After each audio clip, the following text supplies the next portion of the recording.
O sistema excretor é formado pelos rins, os quais estão localizados na parede dorsal do abdômen e estão conectados ao sistema circulatório pela artéria e veia renal.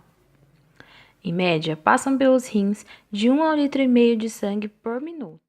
Os rins possuem vários compartimentos macroscópicos, porém, vamos focar no córtex renal e medula, onde estão localizados os néfrons, sua parte funcional, que farão a filtração do sangue e a produção da urina, a qual será armazenada na pelve e conduzida pelos ureteres ao sistema urinário.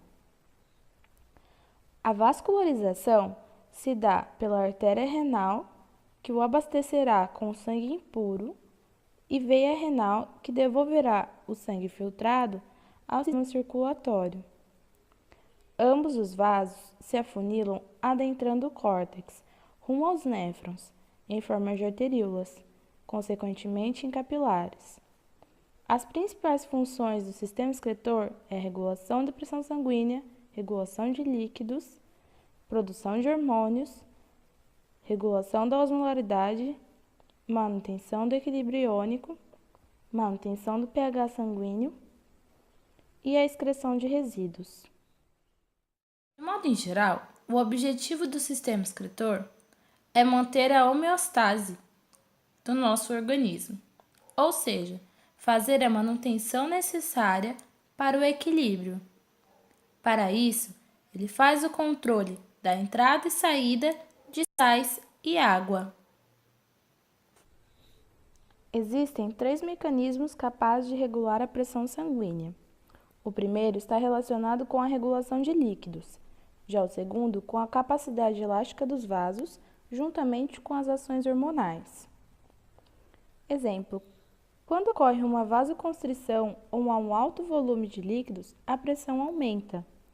Podemos dizer assim que em condições opostas o mesmo acontece. O terceiro e último mecanismo está relacionado com a produção de hormônios.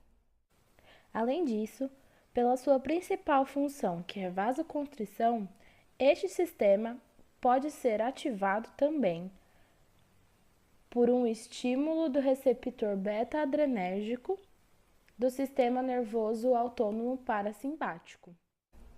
O fígado libera a todo momento na corrente sanguínea um hormônio angiotensinogênio e o rim a enzima renina. Os dois, quando combinados, formam a angiotensina 1, um vasoconstritor fraco, e será captado pela enzima conversora de angiotensina e transformado num vasoconstritor forte, a angiotensina 2.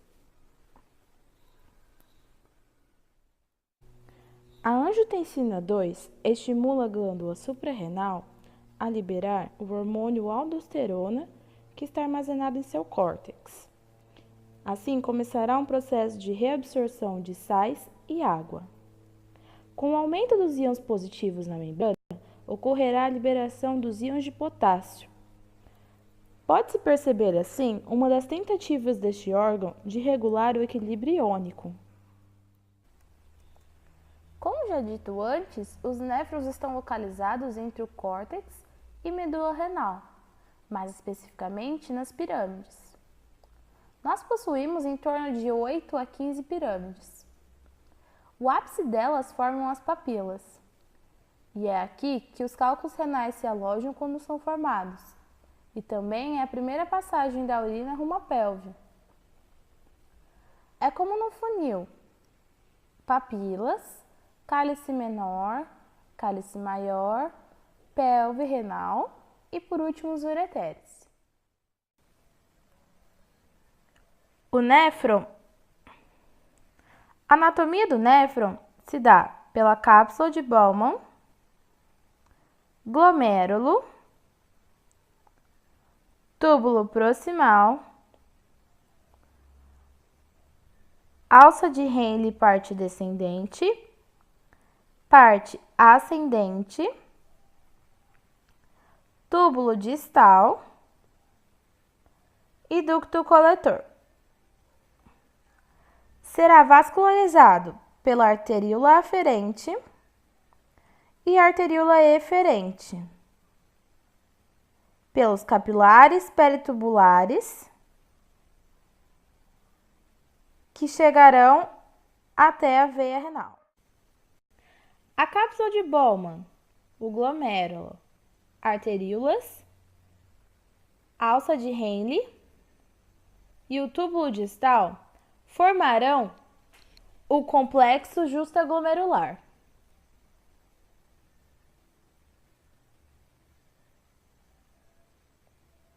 Mais para frente, iremos entender o porquê este complexo é tão importante.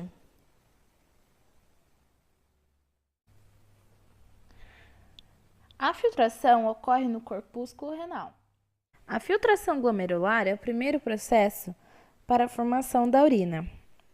Além disso, tem estreita ligação com o bom funcionamento renal e do sistema tubular.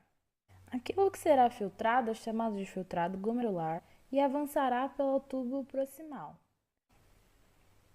180 litros de plasma são filtrados por dia. Seriam em torno de 1,2 litro por minuto, cerca de 25% do débito cardíaco. Ao redor dos capilares glomerulares, existem células mesangiais que possuem filamentos semelhantes ao de actina. Com isso, são capazes de se contrair e alterar o fluxo sanguíneo dentro destes vasos. Além disso, servem como suporte estrutural do corpúsculo renal. Secretam substâncias, citocinas, que atuam no sistema inflamatório e imunológico, por fagocitose, e ainda sintetizam a matriz extracelular. Aquilo que não foi filtrado segue pela arteríola eferente e passam pelos capilares peritubulares, que são vasos que correm ao redor dos túbulos e da alça de Henle, rumo à veia renal, que devolverá este sangue para o sistema de circulação sanguínea. A primeira barreira é a dos capilares glomerulares, os quais possuem uma membrana porosa que permite a passagem de pequenas moléculas e solutos em geral, além do líquido plasmático. Eles produzem uma pressão hidrostática capilar glomerular, que favorece a primeira filtração.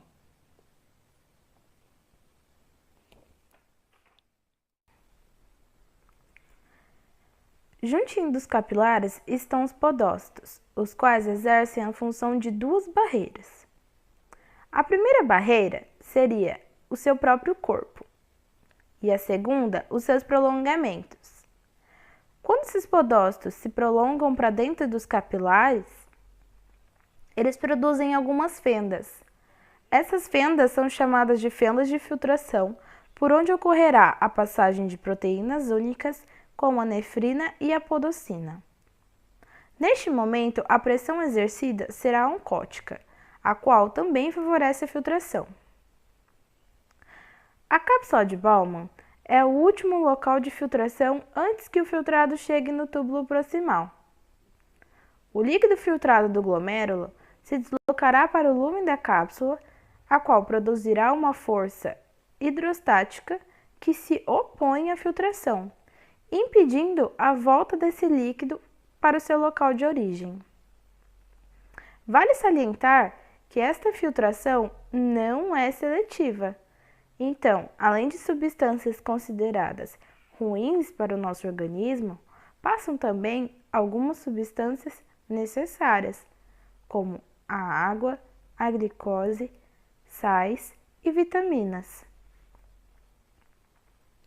A regulação deste processo se dá de modo em geral pelo sistema renina-angiotensina-aldosterona, que já explicamos anteriormente, pela realimentação túbulo-glomerular, pelo reflexo miogênico, ou seja, o resultado de uma constrição arteriolar imediata em resposta das artérias frente ao aumento da tensão em suas paredes, e pelos fatores extrarrenais, que atuam e aumentam o volume sanguíneo, como o hormônio aldosterona, a vasopressina, glicocorticoides e a progesterona.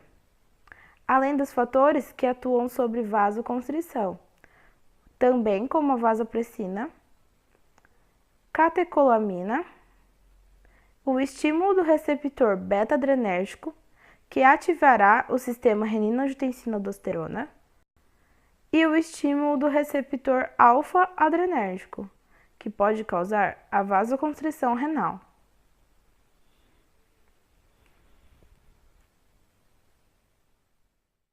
Esta ilustração demonstra bastante o que é a filtração, as pressões exercidas pela cápsula e os capilares, e a passagem dos solutos pela membrana.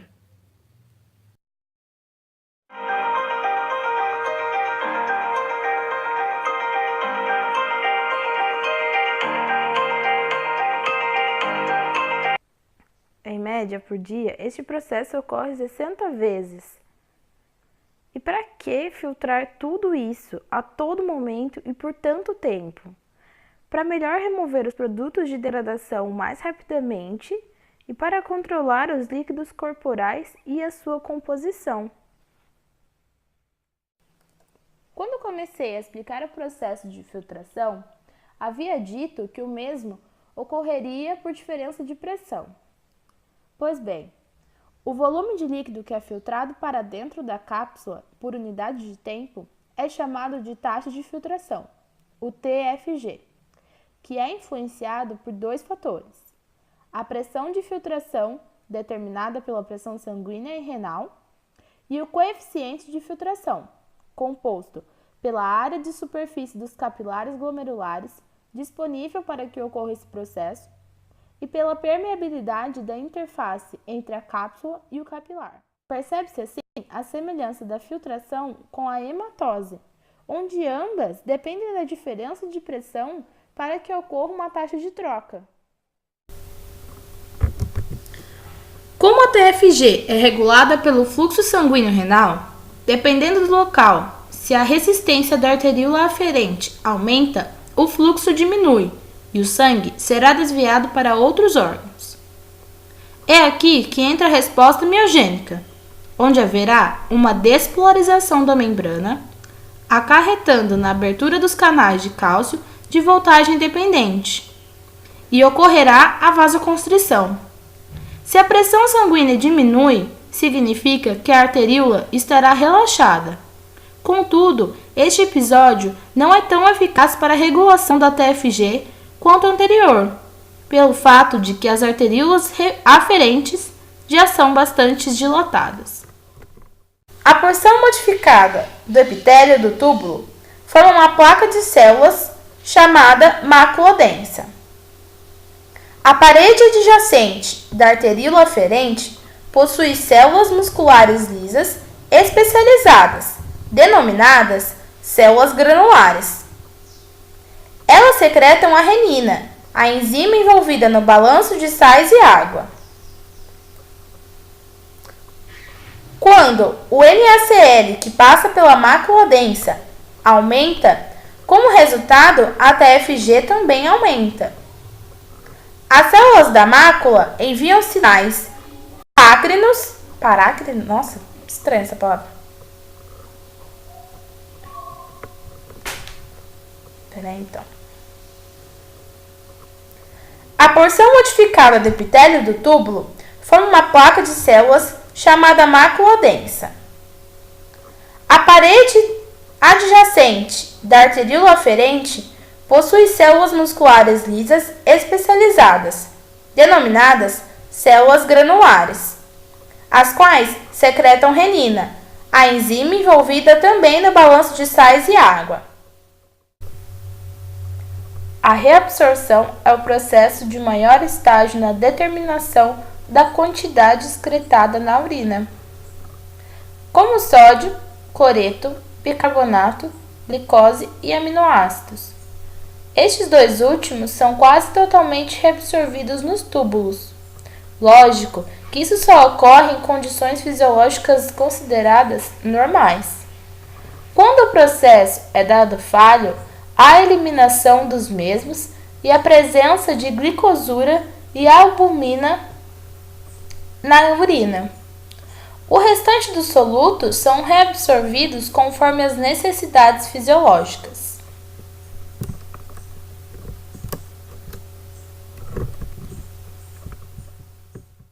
A retroalimentação túbulo-glomerular é uma via de controle local na qual o fluxo do líquido do túbulo influencia a TFG. A configuração contorcida do néfron faz com que uma porção final do ramo ascendente da alça de Henle passe entre as arteríolas aferente e eferente. A parede de ambas, quando em contato, forma um aparelho justaglomerular. Os hormônios angiotensina 2 e prostaglandinas, além de neurônios autonômicos, também influenciam na TFG. Quando o NaCl, que passa pela mácula densa, aumenta, como resultado, a TFG também aumentará. As células da mácula enviam sinais parácrinos à arteríola aferente vizinha, que se contrai, aumentando a resistência e diminuindo a TFG. O aumento no transporte de sal inicia a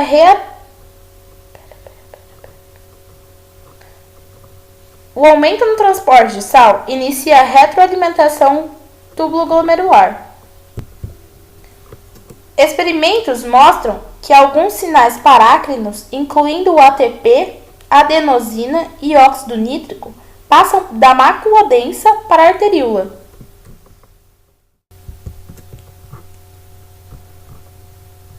Na cápsula de Bowman, o ultrafiltrado é idêntico ao plasma, rico em sais, glicose, água e aminoácidos, que precisam ser reabsorvidos na corrente sanguínea. A primeira etapa de reabsorção ocorre no túbulo proximal, onde o sódio, a glicose e os aminoácidos serão reabsorvidos pela bomba de sódio e potássio, que aumentará a concentração de potássio nas células do epitélio tubular. Por utilizarem o mesmo carregador, há um baixo gasto energético. O transportador do antiporte NHE desempenha o papel principal na reabsorção de sal. Uma vez dentro da célula, o Na é ativamente transportado para fora através da membrana basolateral da enzima ATPase. O resultado do final é a reabsorção do sal através do epitélio tubular. Este transporte é dado como transporte ativo do sódio. O segundo transporte é o symporte com sódio, onde várias outras substâncias do néfron, incluindo a glicose, os aminoácidos e os íons e vários metabólicos orgânicos, são reabsorvidos dependentemente deste íon. No túbulo contorcido distal e no túbulo coletor, a reabsorção deste sal é facultativa e depende de uma série de hormônios produzidos pelas glândulas suprarrenais, principalmente o aldosterona. Esta reabsorção é controlada e dependente das reservas de sódio do nosso organismo. Em caso de sua falta, a reabsorção na porção distal é estimulada de forma a não desperdiçar e sim conservar o sódio do nosso organismo.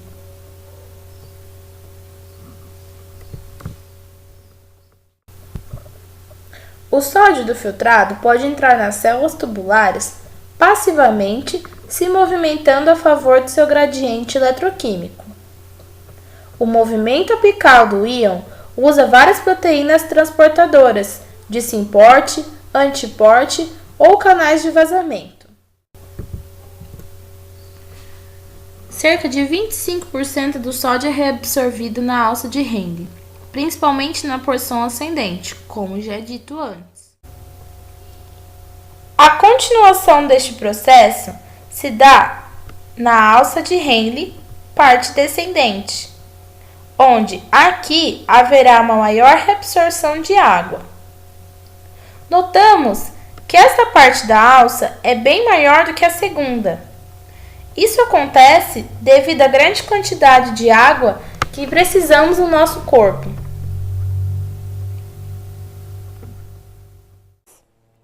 Assim começará um processo de reabsorção de sais e água.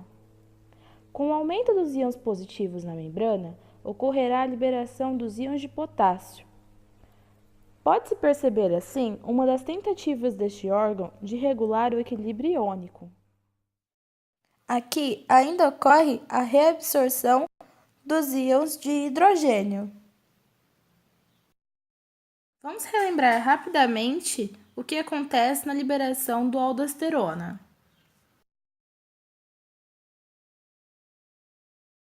Neste momento, damos grande importância à bomba de sódio e potássio, que fará o transporte destes dois solutos.